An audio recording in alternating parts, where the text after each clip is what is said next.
প্রতিবার আমি যখন কাউকে বিয়ের পিড়িতে বসতে দেখি কি হাসি খুশি প্রাণবন্ত একটা মেয়ে, যে হয়তো কখনো অভাব দেখেনি, কখনো কর্কশ ভাষায় কারো ধমক শোনেনি।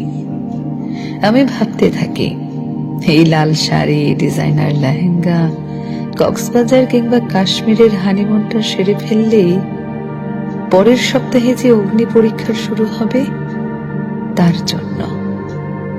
সেই পরীক্ষায় টিকে থাকার যুদ্ধে লড়তে থাকা এই হাসি খুশি মেয়েটাকে 5 বছর পর কেমন দেখব? আদৌ কি দেখব, নাকি দেখাও পাওয়া যাবে না আর কখনো? স্বামীর অফিস, বাবা মার অসুস্থতা, বাচ্চাদের পরীক্ষার কথা বলে বান্ধবীদের সাথে সাক্ষাতে অ্যাটেন্ড করতে পারবে না। 1 বছরে 2টো দিন নিজের জন্য বের করার অবসর পাবে না।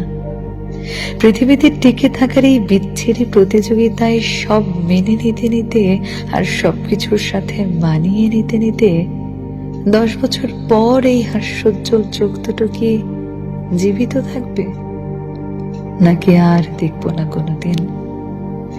বিয়ের পর যে মেয়েটা বাবার বাড়ি থেকে বিদায় নিয়ে যায়, সে কি আর কোনোদিন ফিরে আসে? প্রতিবার বাবার বাড়িতে এলেই সবাই অবাক হয়ে যায়, আমাদের এইটুকুন মেয়েটা আজ কত কিছু সামলাচ্ছে। এইটুকুন মেয়েটাকে কি আর কখনো খুঁজে পাওয়া যায়? প্রতি রাতে যে এইটুকুন মেয়েটা তার নিজের জানাজা নিজেই পড়ে, তাকে কেউ জানে, জানতে চায়? আমি খুব ভাবি ওদের কথা। প্রতিবার আমার মনে হয় এইটুকুন মেয়েটাকে শেষবারের মতো জড়িয়ে ধরি। পরের বার আর পাবো না ওকে। পরের বার ও আসবে অমুকের বউ হয়ে, তমুকের মা হয়ে। ওর নাম হবে তখন বৌমা, আম্মু, বউ ইত্যাদি। বিয়ে এমনই একটা পরীক্ষা, সংসার মানেই আগুন পানির সাথে খেলা। কোনো প্রবেশনাল পিরিয়ড নেই, কোনো ডিসক্লেইমার নেই, নেই কোনো ট্রেনিং। হুট করে ঘুম থেকে উঠে মনে হবে জীবন আর জীবনাদর্শ দুটোই বোধহয় বদলে গেছে।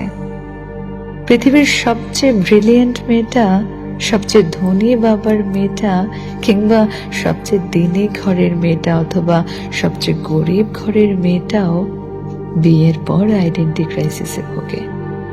মাথার উপর আকাশ ভেঙে পড়ে, পায়ের নিচ থেকে মাটি সরে যায়। 2 ঘন্টা রেস্টুরেন্টে হাত ধরে বসে থাকলেই কেউ কখনো বলতে পারবে না যে সেই মানুষটা এক ছাদের নিচে বসবাস করার